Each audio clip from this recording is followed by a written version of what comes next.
बच्चों, force and Newton law of motion का आज स्टार्ट करेंगे आपका थर्ड लॉ ऑफ मोशन। ठीक है, न्यूटन का third law of motion. Newton ने कितने लॉ दिए थे? 3। पहला लॉ हम पढ़ चुके हैं, सेकेंड लॉ पढ़ चुके हैं, और आज कौन सा लॉ है? Third law and last law. इसके बाद बस एक ही टॉपिक बचेगा, that is conservation of momentum, फिर चैप्टर खत्म हो जाएगा। तो अब थर्ड लॉ ऑफ मोशन बहुत ही सिंपल है। फर्स्ट लॉ सेकंड लॉ दोनों से सबसे ज़्यादा सिंपल कौन सा है? Third law. वैसे तो फर्स्ट लॉ भी इजी था, उसमें भी कोई ऐसी चीज़ तो थी नहीं, और सेकंड लॉ तुम लोगों को अच्छे से समझ आ गया। अब थर्ड लॉ क्या कहता है अच्छे से समझाती हूँ। पहले एक एग्जाम्पल ले लेते हैं। आप लोगों ने ना रोलर स्केट पहने हुए अपने पैरों में, ठीक है। अब आप लोग एक दीवार के पास जाके खड़े हो और मैंने कहा तुम लोग ना दीवार को धक्का लगाओ, तो तुम लोग दीवार को फोर्स डाल रहे हो, ठीक है। आप लोग क्या कर रहे हो? फोर्स डाल रहे हो, पर किस पे फोर्स डाल रहे हो? तो आप लोग वॉल पे फोर्स डाल रहे हो। जैसे तुमने वॉल पे को धक्का दिया, क्या तुम लोग पीछे की तरफ हो जाओगे? क्या तुम लोगों ने रोलर स्केट पहने हुए हैं, तो जैसे ही तुम लोग फोर्स को पुश करोगे तुम लोग पीछे की तरफ हो जाओगे। ऐसा होगा क्या? ऐसा कैसे हो सकता है? तुम लोगों ने वॉल पे फोर्स डाला था ना, वॉल ने तुम पे थोड़ी फोर्स डाला था, तुम लोगों ने वॉल को धक्का दिया था। तो वॉल तो आगे की तरफ हो नहीं सकती थी, तो वॉल तो स्टेशनरी थी, तो ठीक है उसे स्टेशनरी रहना चाहिए था, पर तुम लोग पीछे की तरफ क्यों चले गए? कुछ तो कारण होगा। एक और एग्जांपल देखते हैं। अगर हम लोग, मान लो हमारा हैंड है ना, अगर आप लोग अपने हैंड से ना फ्लोर पर बहुत जोर से क्या करो? स्लैप मारो, ठीक है, तो क्या होगा? आप लोगों ने फ्लोर पे स्लैप दिया था ना, आप लोगों ने बहुत ज़्यादा ताकत से ऐसे मान लो किसी वॉल को धक्का दिया, ठीक है, तो मेरे हैंड ने वॉल को फोर्स दिया ना, बट मेरे हैंड को भी फील हुआ, कुछ तो पेन हुआ, हल्का सा भी हुआ, पर फोर्स फील हुआ। बट जब मैं वॉल को फोर्स दे रही हूँ तो वॉल पर फोर्स लगना चाहिए था, मेरे हैंड में क्यों फील होने लगा ये सारी चीज़ें? तो न्यूटन ने बोला कि जब हम किसी चीज़ पर फोर्स डालते हैं, ठीक है ना, आप लोगों ने, मैंने, ठीक है ना, अपने हैंड के थ्रू इस वॉल पे क्या डाला? एक फोर्स डाला, सही है। तो न्यूटन कहते हैं कि जब कोई बॉडी किसी दूसरी बॉडी पर फोर्स डालती है तो वो दूसरी बॉडी भी उतना ही फोर्स पहली बॉडी पे डालती है। तो जब तुम लोगों ने दीवार पर धक्का लगाया, जब तुम लोगों ने रोलर स्केट पहने थे, तो वॉल ने भी उतना ही फोर्स तुम पर लगाया होगा। तो जैसे तुमने वॉल को धक्का दिया, ठीक उसी टाइम वॉल ने भी तुम लोगों को धक्का दिया, और क्योंकि तुमने रोलर स्केट पहने थे इसलिए तुम पीछे की तरफ हो गए, सही है ना।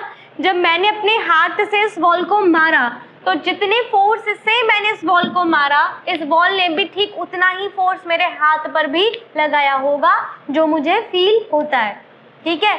जब आप लोग किसी बच्चे को चाटा मारते हो गाल पे, ठीक है ना, तो उस बच्चे के गाल पे चाटा लगता है, पर तुम्हारे हाथ पे भी तो दर्द होता है ना।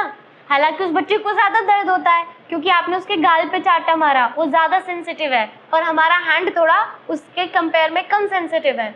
तो आप जिसे चाटा मारते हो उसको तो चोट लगती ही लगती है, पर हमारे हाथ पे भी तो फील होता है, क्योंकि आपने जब बच्चे को चाटा मारा तो आपने अपने हाथ से उसके गाल पे क्या डाला? फोर्स, और उसके गाल ने भी, उसके चिक ने भी सेम फोर्स आपके हैंड पे लगाया होगा। समझ गए? According to Newton third law. तो न्यूटन क्या कहते हैं, ध्यान से सुनना। न्यूटन कहते हैं अगर मान लो ये ए बॉडी है, ठीक है, ये कौन सी बॉडी है? अब इससे हमने एक फोर्स डलवाया इस बी बॉडी पे, तो इसने इस पे फोर्स डाला ना, तो जब जो बॉडी किसी दूसरी बॉडी पे फोर्स डालती है उस फोर्स को हम कहते हैं एक्शन फोर्स। कैसा फोर्स बोलते हैं? Action force. तो ए बॉडी ने बी बॉडी पे फोर्स डाला, एंड इस एफ फोर्स को मैं क्या कहती हूँ? Action force. कैसा फोर्स बोलती हूँ? अब जैसे ही एक्शन फोर्स लगेगा बी पर, ठीक उसी टाइम पर आपकी जो बी बॉडी है वो भी उतना ही फोर्स अब किस पे लगाने लगेगी? ए पे। किस पे लगाने लगेगी? और कौन सा? बिल्कुल सेम एफ फोर्स। इसने अगर एफ फोर्स लगाया तो बी भी ए बॉडी पर सेम फोर्स लगाएगी। अगर आप वॉल पर 10 न्यूटन का फोर्स लगाते हो तो वॉल भी आप पर 10 न्यूटन का ही फोर्स लगाएगी। अगर आप किसी को 6 न्यूटन के फोर्स से चांटा मारते हो तो उसका चक भी 6 न्यूटन के फोर्स को ही आपके हैंड पर वापस देगा। तो फोर्स क्या होते हैं? इक्वल, ठीक है ना। तो जब ए बॉडी ने बी बॉडी पर एफ न्यूटन का फोर्स डाला तो ठीक उसी टाइम पर बी भी ए पर एफ न्यूटन का फोर्स ही डालेगा और इसे हम कहते हैं रिएक्शन। क्या बोलते हैं?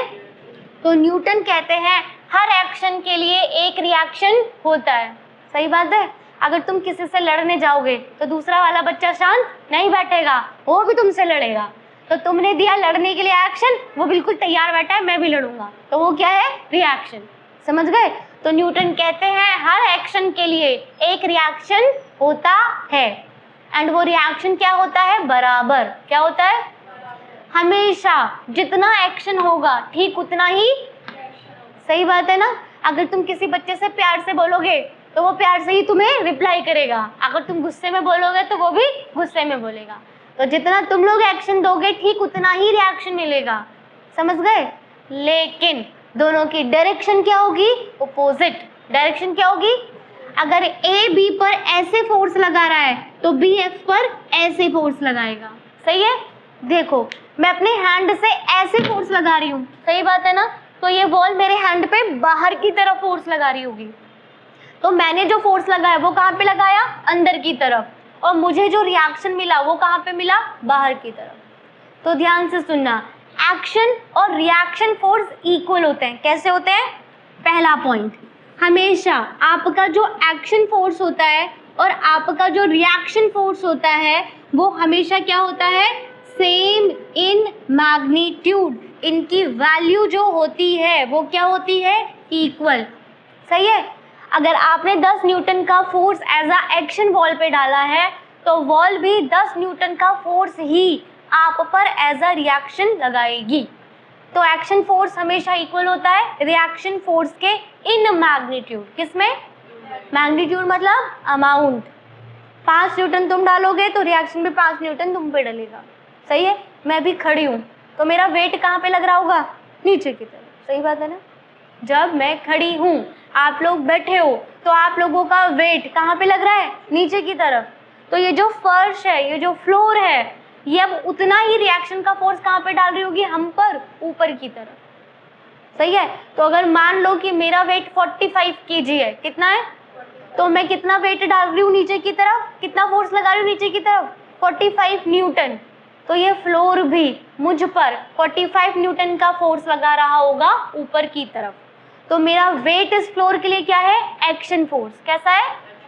और ये जो फ्लोर मुझ पे लगा रहा होगा वो कैसा होगा? रिएक्शन। और दोनों कितने न्यूटन के हैं? 45 Newton.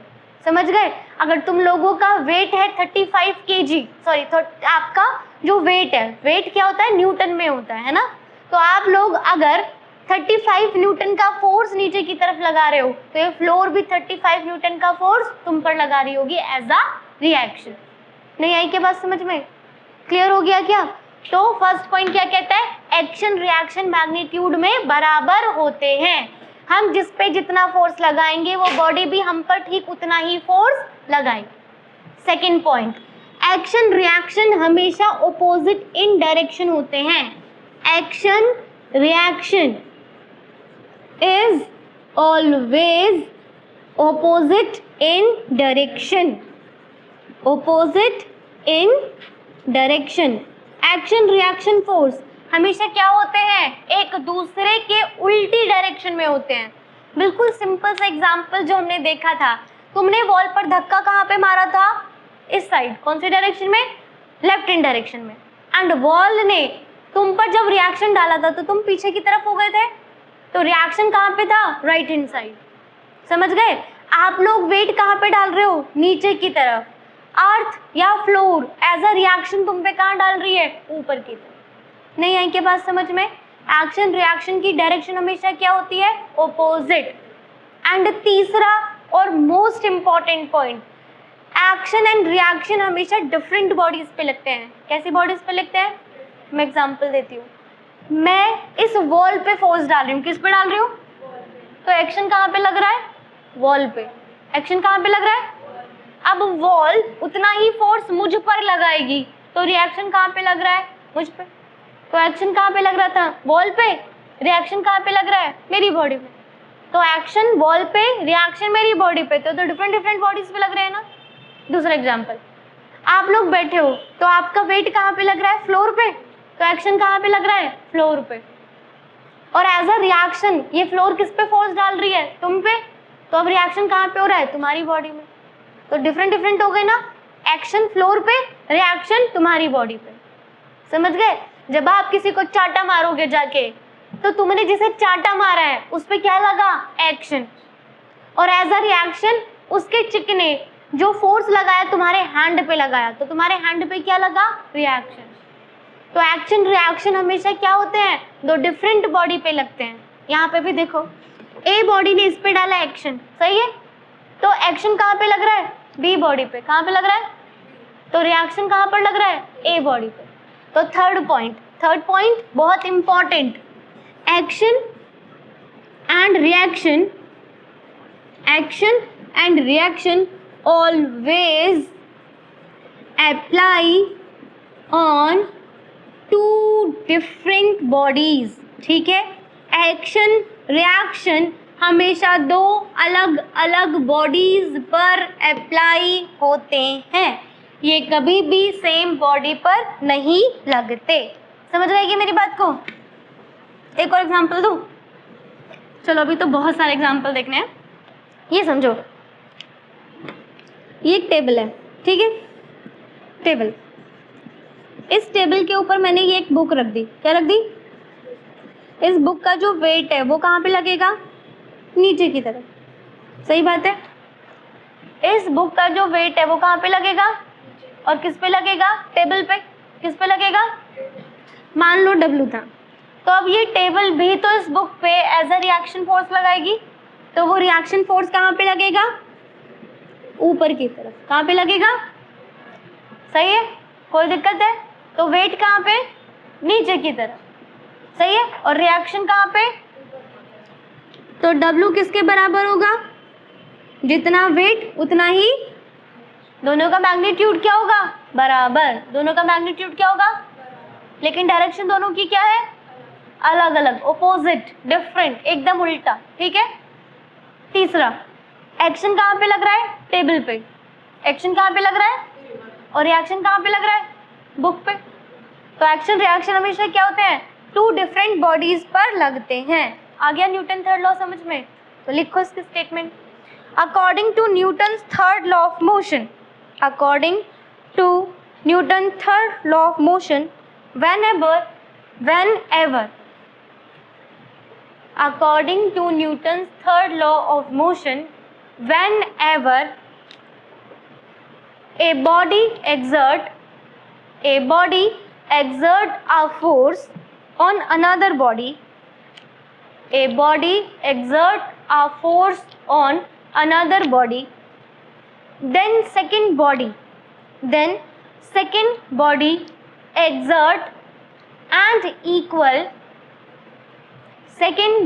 exert and equal but opposite force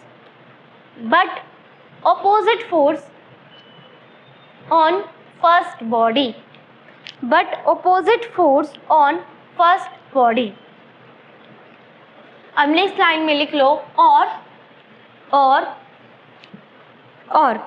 to every action there is an equal but opposite reaction।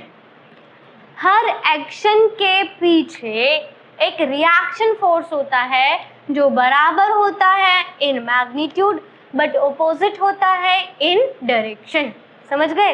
ये कौन कहता है? Newton third law of motion, कि हर एक्शन के साथ एक रिएक्शन फोर्स क्रिएट होता है। सही है? तो अगली बार याद रखना, जब तुम किसी पे फोर्स डालोगे तो बॉडी भी तुम पे उतना ही फोर्स डालेगी, जिसका मैग्नीट्यूड क्या होगा? बराबर, डायरेक्शन क्या होगी? ऑपोजिट। तुम एक्शन डालोगे उस बॉडी पे और वो बॉडी रिएक्शन डालेगी तुम पे। समझ गए? एक्शन रिएक्शन हमेशा डिफरेंट बॉडीज पर अप्लाई होते हैं, ऐसा नहीं है एक्शन भी वॉल पर है और रिएक्शन भी वॉल पे है, नहीं, एक्शन वॉल पर होगा तो रिएक्शन तुम पर होगा। समझ आ गया? Newton third law of motion clear हो गया? अच्छे से समझ आ गया? स्टेटमेंट और स्टेटमेंट के 3 पॉइंट इंपॉर्टेंट है। अब इस एक्सपेरिमेंट को समझते हैं। पहले एक्सपेरिमेंट से पहले कुछ डेली लाइफ के एग्जाम्पल्स देख लेते हैं। हम लोग चल पाते हैं, सही है, आप लोग चल पाते हो, किसकी वजह से? एक्शन रिएक्शन की वजह से। कैसे समझाती हूँ? जब आप लोग चलते हो, सही है ना, मान लो आप लोग रोड पे चल रहे हो, ठीक है, तो आप लोग अपने पैर को आगे रखोगे और आप अपने पैर से फोर्स कहाँ पे लगाओगे? पीछे की। आप अपने पैर से किस पर फोर्स लगाओगे? रोड पर, ठीक है ना। तो हम अपने लेग से रोड पर एक फोर्स डालते हैं बैकवर्ड डायरेक्शन में। कौन सी डायरेक्शन में? पीछे की तरफ ही तो करते हो ना। आप अपने पैर को जब आगे रखते हो तो फोर्स कहाँ पे लगाते हो? पीछे की तरफ। तो आपके लेग ने रोड पर एक्शन फोर्स डाला, कौन सी डायरेक्शन में? पीछे की तरफ। तो अब न्यूटन थर्ड लॉ के अकॉर्डिंग अब क्या जनरेट होगा? Reaction force. और रिएक्शन फोर्स अब कौन लगाएगा? रोड लगाएगी। किस पर? हमारे पैर पर। जब हमारे पैर ने रोड पर एक्शन डाला तो अब रोड हमारे पैर पे लगाएगी क्या? Reaction force. कितने अमाउंट का? सेम अमाउंट, बट कौन सी डायरेक्शन? तो मैं तो बैकवर्ड लगा रही थी, तो रोड मेरे पैर पे रिएक्शन कौन सी डायरेक्शन में डालेगा? Forward direction. सही है ना। तो अब रोड तुम पर रिएक्शन फोर्स डालेगी आगे की तरफ, तो तुम आगे की तरफ चले जाते हो।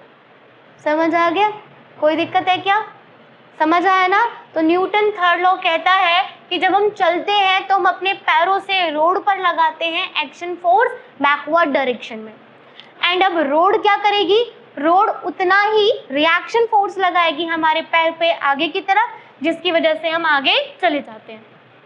तो अब पॉइंट ये है कि ये जो आगे की तरफ हमें फोर्स मिल रहा है, जो रिएक्शन फोर्स मिल रहा है, वो जनरेट किसकी वजह से हुआ? वो जनरेट हुआ था फ्रिक्शन फोर्स की वजह से। किसकी वजह से? आप लोगों ने देखा है ना, आप लोगों की रोड बहुत ज़्यादा रफ बनाई जाती है ना। उसका सरफेस कैसे बनाया जाता है? स्मूथ रोड कभी देखी है? हम लोगों ने पढ़ा था, जितना ज़्यादा रफ फोर्स सरफेस होता है, फ्रिक्शन फोर्स उतना ही। सही बात है ना। तो आपकी रोड फ्रिक्शन फोर्स की वजह से आप पर रिएक्शन फोर्स लगा पाती है आगे की तरफ। अब देखो, अगर मैं आप लोगों को बोलूं आप लोग रेत में चलो, तो हमें रेत में चलने में दिक्कत होती है और हम लोग रोड पे आसानी से चल पाते हैं, क्योंकि रेत का जो सरफेस होता है, जो सैंड का सरफेस होता है, वो क्या होता है? Smooth compare to road. Road ज़्यादा रफ है तो वहाँ पे फ्रिक्शन फोर्स ज़्यादा है, तो इसलिए रिएक्शन फोर्स प्रॉपर मिलता है। सही है। पर सैंड जो होती है उसका सरफेस क्या हो गया? स्मूथ, तो फ्रिक्शन फोर्स क्या हो गया? कम। तो अब रिएक्शन फोर्स क्या जनरेट होगा? कम। तो हमें आगे की तरफ चलने में दिक्कत होती है। समझ आ गई? कोई दिक्कत है क्या? दूसरा example, recoiling of gun. Recoiling of, what is the meaning of recoil? आप लोगों ने सुना होगा जब हम लोग गन को चलाते हैं तो गन पीछे की तरफ आती है ना। गन क्या होती है? पीछे की तरफ आती है, ठीक है। तो अगर हम लोग गन को ध्यान से नहीं चलाते ना, तो गन जब पीछे की तरफ आती है तो हमारे शोल्डर पर बहुत जोर से चोट लगती है, ठीक है। तो जब आप लोग गन को फायर करते हो तो बुलेट कहाँ पे जाती है? आगे की तरफ, और गन क्या होती है? पीछे की तरफ जाती है। उसे हम कहते हैं क्या? रिएक्शन। समझाती हूँ कैसे। जब गन पीछे की तरफ आएगी तो उसे क्या कहते हैं? रिकॉइलिंग। क्या कहते हैं? अब ध्यान से सुनो। जब आप लोगों ने गन को चलाई, ठीक है ना, आपने फायर किया उसे, तो आप लोगों ने की जो बुलेट होती है वो कहाँ पे जाती है? आगे की तरफ। तो एक्शन रिएक्शन समझना। क्या समझना है? Action reaction. जब आपकी बुलेट आगे की तरफ गई, सही है ना, तो फिर आगे की तरफ फोर्स लगा होगा। अब न्यूटन लॉ के अकॉर्डिंग अब रिएक्शन जनरेट होगा। तो रिएक्शन कहाँ पे जनरेट होगा? पीछे की तरफ, ठीक है ना। गन ने बुलेट पर एक एक्शन फोर्स दिया था जिसकी वजह से बुलेट आगे की तरफ चली गई। सही बात है ना। गन ने बुलेट पे क्या लगाया होगा? Action force. तो एक्शन फोर्स की वजह से वो कहाँ चली गई? आगे की तरफ। अब बुलेट भी तो सेम फोर्स देगी गन को, किधर? पीछे की तरफ। सही बात है ना। तो जब बुलेट आगे की तरफ चली गई, सही है, तो उसने रिएक्शन फोर्स दिया गन को, तो अब गन कहाँ पे जाएगी, पीछे की तरफ, और इसीलिए गन पीछे की तरफ आती है, जिससे आप रिकॉइलिंग करते हो। समझ आ गया क्या कहते हैं हम, रिकॉइल। अब यहाँ पर एक बात तो हमें ये समझ आ गई कि जब बुलेट आगे गई तो बुलेट ने गन को दे दिया रिएक्शन फोर्स जो उल्टी डायरेक्शन में था, इसलिए गन पीछे आ गई। तो ये बात तो समझ आ गई कि गन पीछे क्यों आई, पर ये बात समझ नहीं आई कि बुलेट तो बहुत तेजी से निकल गई, तो गन उतनी तेजी से पीछे की तरफ क्यों नहीं आई। मैंने कहा एक्शन रिएक्शन फोर्स क्या होते हैं, इक्वल इन मैग्नीट्यूड। तो जितनी स्पीड से बुलेट गई है फिर उतनी स्पीड से गन भी तो आनी चाहिए, क्योंकि गन ने जितना फोर्स बुलेट को दिया, बुलेट ने भी तो उतना ही फोर्स गन को दिया। सही बात है, गलत बात है। हम लोगों ने पढ़ा था मोशन दो चीज़ों से डिसाइड होता है, पढ़ा था आप लोगों ने, हम लोगों ने पढ़ा था मोशन दो चीज़ों से डिसाइड होता है, एक तो होता है मास और एक क्या होता है, स्पीड या वेलोसिटी। याद है ये बात मेरी। तो अब बताओ बुलेट का मास क्या होता है, बहुत कम। बुलेट का मास क्या होता है, तो बुलेट पे जो फोर्स लगता है ना, गन ने बुलेट पे क्या लगाया होगा, फोर्स लगाया होगा। सही कह रही हूँ ना। तो बुलेट का मास बहुत कम था, इसलिए उसकी स्पीड बहुत ज़्यादा हो गई, तो वो तो आगे की तरफ चली गई। सही बात है ना भाई। आप लोगों को याद है ना फोर्स किसके बराबर था, न्यूटन सेकंड लॉ क्या कहता था, force is equals to change in momentum upon and changes momentum what, m v minus u upon. तो जो फोर्स लगा था, जो आपकी गन थी, उस गन ने जो बुलेट को फोर्स दिया था वो क्या था, change in momentum upon time. तो बुलेट का मास बहुत कम है, तो उसकी वेलोसिटी में जो चेंज होगा वो बहुत ज़्यादा होगा, तो इसलिए बुलेट बहुत स्पीड से आगे की तरफ चली गई। सही बात है ना। अब यही फोर्स, बिल्कुल सेम फोर्स किस पे लगना है, गन पे, एंड वहां पर भी ये किसके बराबर होगा, m v minus you upon T. पर आपकी गन का मास तो बुलेट के मास के कंपेयर में बहुत ज़्यादा होता है ना, तो गन का मास बहुत ज़्यादा है, इसलिए उसकी वेलोसिटी में जो चेंज होगा वो क्या होगा, कम, इसलिए गन कम स्पीड से पीछे की तरफ आती। यहाँ तक बात समझ आई क्या, दोबारा समझाऊं क्या। हम लोगों ने पढ़ा था force is equals to change in momentum upon time and that is equals to m v minus u upon t। तो फोर्स इसके बराबर है, तो दोनों के लिए फोर्स तो बराबर है। जो फोर्स आपके बुलेट पर है वही फोर्स आपके गन पर भी लगेगा। सही है ना, क्योंकि न्यूटन थर्ड लॉ कहता है एक्शन रिएक्शन क्या होते हैं, इक्वल, ऑपोजिट इन डायरेक्शन। तो बुलेट पे एक्शन आगे की तरफ है, गन पर रिएक्शन पीछे की तरफ है, तो बुलेट आगे चली गई, गन पीछे चली गई, गन के पीछे जाने को रिकॉइलिंग कह दी। बट अब स्पीड की बात करें तो आपकी बुलेट का मास बहुत कम है, तो उसकी वेलोसिटी में जो चेंज होगा वो ज़्यादा होगा, इसीलिए बुलेट बहुत तेज़ी से आगे की तरफ जाती है। बट आपके गन का मास बहुत ज़्यादा है कंपेयर टू बुलेट के मास, तो गन की स्पीड में चेंज कम होगा, इसलिए वो पीछे आती है थोड़ी कम स्पीड से। अब भी नहीं बात समझ आई, और अच्छे से समझाती हूँ। अगर समझ आई तो बढ़िया, नहीं समझ आई तो समझो। मान लो कि आपकी जो बुलेट है ना उसका मास है, मान लो पहले हमारा जो फोर्स लगा था ना वो मान लो 10 न्यूटन का था। मैं तुम्हें समझाने के लिए बात बोल रही हूँ, कितने न्यूटन का था, 10। तो बुलेट पे जो फोर्स लगेगा वो कितने न्यूटन का, गन पे भी जो लगेगा वो भी कितने न्यूटन का। अब फोर्स किसके बराबर होता है, mass into change in velocity upon, मान लो कि टाइम, ऐसे ही मान रही हूँ मैं, कुछ भी तुम्हें समझाने के लिए, 10 सेकेंड है, तो टाइम तो दोनों में ही सेम रहेगा ना, 10 सेकेंड। सही कह रही हूँ गलत कह रही हूँ, सही। दोनों रेस्ट पे है ना, अभी गन चली नहीं है, तो बुलेट भी रेस्ट पे है और गन भी। सही कह रही हूँ गलत कह रही हूँ, ना बुलेट चली ना गन चली, तो दोनों की इनिशियल स्पीड कितनी है, 0। अब मान लो आपकी बुलेट का जो मास है ना वो 0.1 kg है, कितना है, और गन का मान लो 10 kg है, कितना है। अब जरा यहाँ से v निकाले, यहाँ से v निकालो, 10 की 10 में मल्टीप्लाई होगी, कितना आ जाएगा, 100 इज इक्वल्स टू 0.1 ब्रैकेट में v। सही है गलत है, तो v किसके बराबर होगा, 100 अपॉन 0.1। तो यहाँ पर v कितना आ गया, 1000, यानी आपकी बुलेट 1000 मीटर पर सेकंड से चलेगी। ठीक है, अब यहाँ पर भी कैलकुलेट कर लेते हैं। 10 की 10 से मल्टीप्लाई होगी, कितना आएगा 100 इक्वल्स टू 10 इंटू वी, ये कट गया तो वी कितना आ गया 10। तो आपकी गन कितनी स्पीड से चलेगी 10, बुलेट कितनी से चलेगी।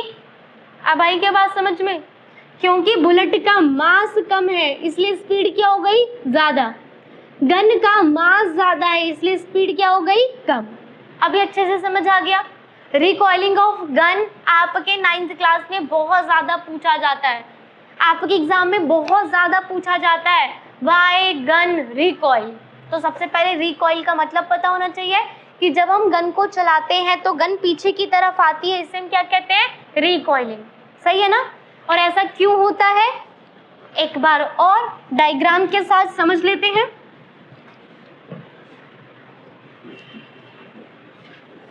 देखो अगर ये आपकी गन है, ऐसी गंदा सा डायग्राम बना रही हूँ बस समझ जाओ, ठीक है, और यहाँ से निकल रही है बुलेट, तो बुलेट पर आगे की तरफ क्या लग रहा है एक्शन, तो ये बुलेट इस गन पे क्या डालेगी रिएक्शन, सही है ना। गन ने बुलेट पे डाला है एक्शन तो बुलेट आगे चली गई, एंड बुलेट ने आपकी गन पे डाला है रिएक्शन इसीलिए वो पीछे की तरफ चली गई। एक्शन रिएक्शन हमेशा ऑपोजिट इन डायरेक्शन होते हैं। यहाँ तक समझ आ गया। तीसरा क्वेश्चन भी इम्पॉर्टेंट, हमारा जो एरोप्लेन होता है या आपके जो रॉकेट्स होते हैं वो ऊपर की तरफ क्यों जाते हैं, ठीक है। हमारे जो रॉकेट्स होते हैं वो भी Newton third law of motion पे काम करते हैं। अब देखो आपका जो रॉकेट होता है उसमें फ्यूल होता है, फ्यूल को हम क्या करते हैं बर्न करते हैं, तो जब आप फ्यूल को बर्न करते हो तो क्या रिलीज होती है गैस, जब भी किसी चीज़ को जलाओगे तो क्या बनेगी गैस। अब हम क्या करते हैं, हम रॉकेट में नोजल लगा के रखते हैं, क्या लगा के रखते हैं, उससे जो गैस होती है ना वो बहुत ज़्यादा स्पीड से पीछे की तरफ निकलती है, सही है ना। जब आप लोग रॉकेट में फ्यूल को बर्न करते हो तो उन्हें बर्न करने से गैस बनती है, क्या बनती है, और हम नोजल लगा के रखते हैं जिसकी वजह से वो गैस रॉकेट से बाहर निकलती है बहुत ज़्यादा हाई स्पीड से। अब ध्यान से समझना, मान लो कि ये तुम्हारा रॉकेट है, सही है, इतना बेकार सा है पर समझ लो, ठीक है। अब इसके पीछे से क्या निकलेगी गैस, क्या निकलेगी कहाँ पे नीचे की तरफ, सही है, तो ये क्या है एक्शन, क्या है। अब ये गैस रॉकेट पर क्या डालेगी, कहाँ पे ऊपर की तरफ, समझ गए ना। तो ये गैस जब इसमें से निकलती है तो बहुत ज़्यादा स्पीड से निकलती है नीचे की तरफ, और यही गैस अब रॉकेट पे क्या डालेंगी रिएक्शन फोर्स, क्या डालेंगी, और उसकी वजह से क्या करेगा रॉकेट ऊपर की तरफ जाएगा। यहाँ तक समझ आ गया क्या। न्यूटन थर्ड लॉ के अकॉर्डिंग जब हमारी गैस रॉकेट से बाहर आती है तो गैस पर लगता है एक्शन फोर्स, अब गैस भी ठीक उतने ही अमाउंट का रिएक्शन फोर्स लगाएंगी रॉकेट के ऊपर, कौन सी डायरेक्शन में, अपवर्ड डायरेक्शन, जिसकी वजह से हमारा रॉकेट क्या जाता है ऊपर की तरफ। अब एक बार मैं इसे रीड कर देती हूँ। इन मॉडर्न जेट एयरक्राफ्ट, ध्यान से सुनना, जो आजकल के जेट होते हैं उनमें the hot gas obtained by rapid burning of fuel out of a jet using nozzle, ठीक है। आजकल जो मॉडर्न टेक्नोलॉजी है उसमें हम फ्यूल को बर्न कराते हैं, क्या करते हैं फ्यूल को, अब उससे कैसी गैस निकलेगी, गर्म गैस निकलेगी, उसे हम नोजल की हेल्प से, नोजल एक ऐसी चीज़ होती है जो बहुत हाई स्पीड से किसी भी चीज़ को बाहर निकालती है, सही है। तो हम लोग क्या करते हैं नोजल की हेल्प से उन गर्म गैस को क्या करते हैं बाहर की तरफ निकालते हैं बहुत हाई स्पीड से, सही है। अब ये क्या करेंगी ठीक उतना ही फोर्स बट ऑपोजिट डायरेक्शन में, कहाँ पर लगाएंगी आपके रॉकेट पे या जेट पे, तो गैस बाहर निकल रही थी डाउनवर्ड डायरेक्शन में, सही है ना, और यही गैस अब रॉकेट पे रिएक्शन फोर्स लगाएंगी ऊपर की तरफ, जिसकी वजह से हमारा रॉकेट ऊपर की तरफ चला जाता है। इसका एग्जाम्पल ना आप लोग घर जाके करना, बैलून लेना, उस बैलून में क्या कर देना हवा भर देना, सही है। अब उस बैलून को ऐसे सीधा खड़ा करके छोड़ देना तो क्या होगा, गैस कहाँ पे निकलेगी नीचे की तरफ, और बैलून बहुत ज़्यादा स्पीड से कहाँ पे जाएगा, और जब बैलून में से हवा पूरी निकल जाएगी तो बैलून नीचे आ जाएगा।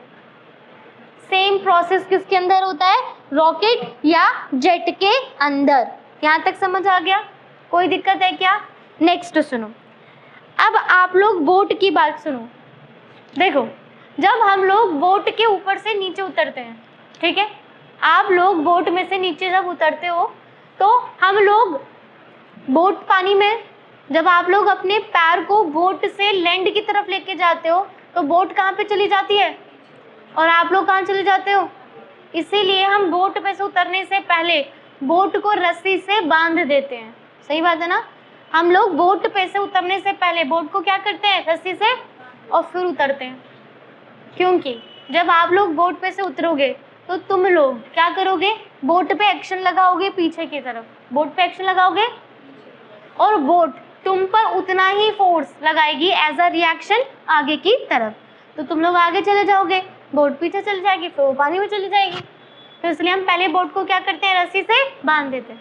फिर हम लोग एक्शन लगाते हैं कहाँ पे? बोट पे पीछे की तरफ। बोट आप पर एक्शन लगाएगी आगे की तरफ, आप उतर जाओगे और बोट भी पानी में नहीं जाएगी क्योंकि वो रस्सी से बंधी हुई। यहाँ तक समझ आ गया? कोई दिक्कत है क्या? अच्छे से क्लियर हो गया? हो गया हमारा Newton third law of motion complete. Done? कोई दिक्कत है? अब हमारे पास लास्ट टॉपिक बचा है, that is conservation of momentum. वो करेंगे कल की क्लास में। आज के लिए इतना, थैंक यू।